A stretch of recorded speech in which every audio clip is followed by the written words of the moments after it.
Hello, everyone. It's Megan Barella here, your happy home guide and positive discipline parent educator. I'm so excited to be here this morning with Brittney Stefanic, sleep consultant. We're going to be talking about how to preserve sleep during the holiday season. And I'm so excited because I'm so tired already, Brittney. And it's not even Thanksgiving. Oh, Megan. Well, November is really, I feel like it starts from Halloween. So if you're 2.5 weeks into the rush and you're tired, you're not alone and we'll get through it. We will. It's such a balancing act because there's so much joy in this season. For our family, in between Halloween and Thanksgiving, we have my son's birthday. So it's just like, it really is this joyful, celebratory madness from Halloween through New Year's. We want it to be special. We want to create these holiday memories for our children. And we forget that this time of year, it is stressful. And a big part of that is the sleep disruptions. So what do you see in the families that you work with this time of year? So I think the biggest thing that I see, and I see it in myself, and I'm sure you will reflect and see it in your family too, is this need or innate happening that we overschedule. Yeah. I think it's a combination of like all the festivities and the parties and the school plays. And it really does. It starts with trick-or-treating on Halloween and it doesn't end until the start of the new year. And, when we overschedule, then everyone's a little bit on edge and a little bit overwhelmed. And then if we're staying out late, which if you think about it, most of these festivities are happening in the evening. So then bedtime routine gets compromised, bedtime itself gets pushed back, we're frazzled, you're not home for dinner because you're here, there, and everywhere. And I think the overscheduling is probably the biggest influence and impactor on the sleep. Yeah, definitely. And it's almost like how during this time of year, we have to really develop those like no and no thank you muscles when we might not want to. Totally. And I think, then the other thing is that as our kiddos get older, they start wanting to do all the things.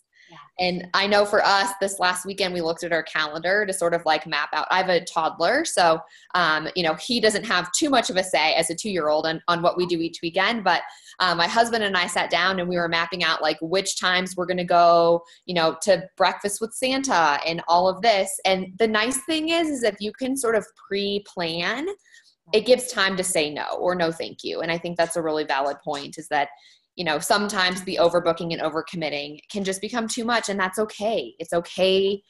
There's so many opportunities. It's okay to say no every once in a while. Totally. And that pre-planning is really key because otherwise it can feel like we're like on some Polar Express holiday train that we have no control over and things really just snowball this time of year. So Yeah, definitely.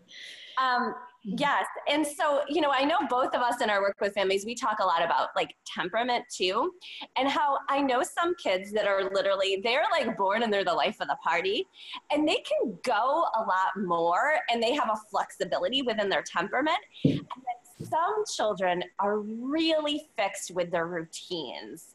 And so, any insight on that and how to kind of keep that in mind, especially families with multiple children? It gets even more complicated. Yeah, I was just going to say, if you already know that and you have experienced this holiday season and the hustle and bustle before, and you sort of know where you guys are or where your children are, I think just really being mindful of that and, honoring where they are, but also where your other children are. And you can't forget about yourself, right? Because as parents, like we have the hustle and bustle and the festivities and all of that. And then we have the cooking and the cleanup and the hosting and the gifts and our company party, right? Then as adults, we have all of this other stuff. So I would say just mindfulness and sort of awareness. If you are going to have, let's say, for Thanksgiving this week, if you know you're going to have like a later night because you're going to family's house or to do Friendsgiving, make sure that Friday is sort of a low key day. And so I love to recommend, like, if if it is going to be sort of a wonky, no nap, late night sort of a day, make the next day kind of chill. And I remember the week of Halloween, you shared something really similar, like just be patient, give some grace. On that case, Halloween was a Wednesday. So make sure Thursday and Friday are pretty chill, because, you know, it's when we go back to back to back to back that we really start to notice, you know, the overtiredness, illness creeps in because the seasons are changing. So yeah, I think just really being mindful of that. Yeah, and try to have like a little bit of wave in your holiday flow, which can really help with that pre-planning when you kind of know what you're getting into and have to look forward to from the beginning. I think that's really important too, because as you were saying all the holiday stuff for grown-ups, it's like, oh yeah, and then we all still have real work and cooking regular and cleaning regular. So it really is like double and triple jobs in the holiday season, as far as even if the workload's joyful, it's more work.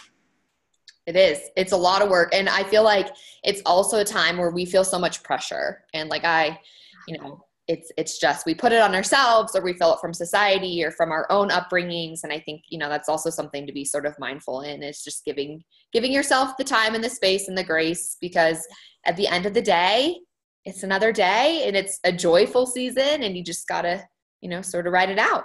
Yeah. Well, and it also is, on that note, like it is the season, as much as it's joy and celebratory, it's also the season, it's the bear season of hibernation. It's the time really when we're designed to catch up on our sleep. So it's kind of this push-pull that we experience. It is. It totally is. Could you talk a little bit on that note, like sugar? And the impact of sugar on sleep, and the season of sugar that we're in.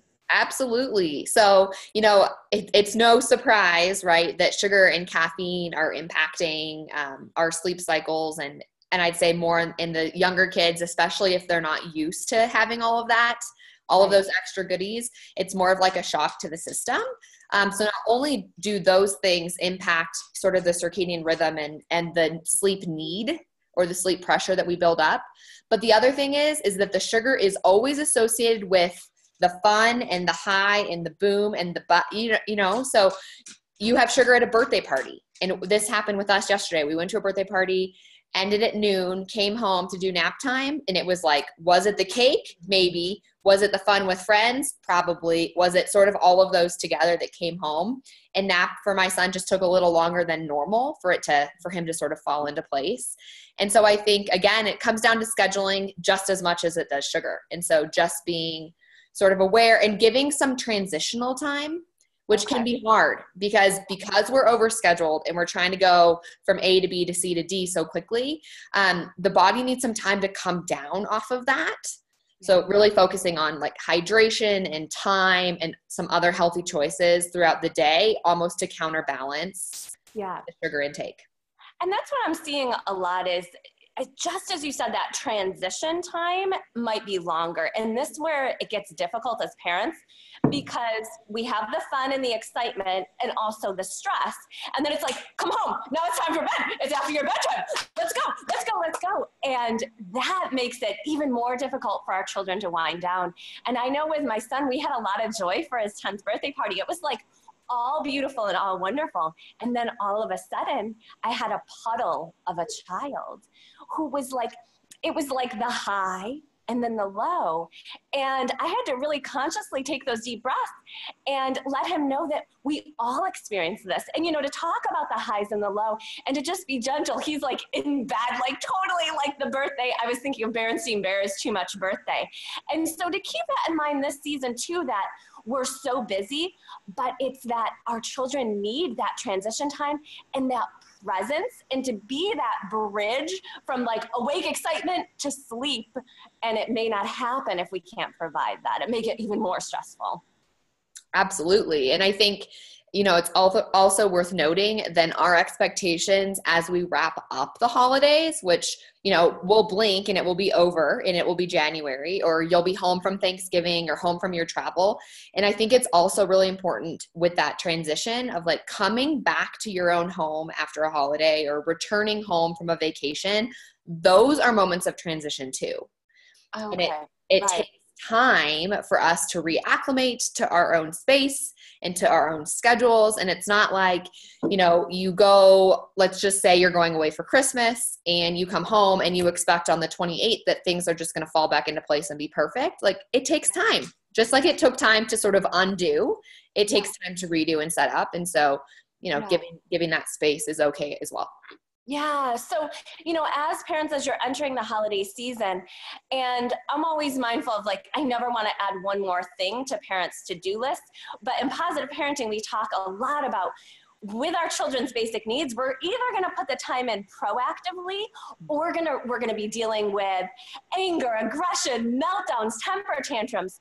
So if you can think about this holiday season and really embedding that peaceful time, that time of the season that brings the energy down, that time to transition out of the season, that hopefully that joy on a more balanced, sustainable level will be possible for your family.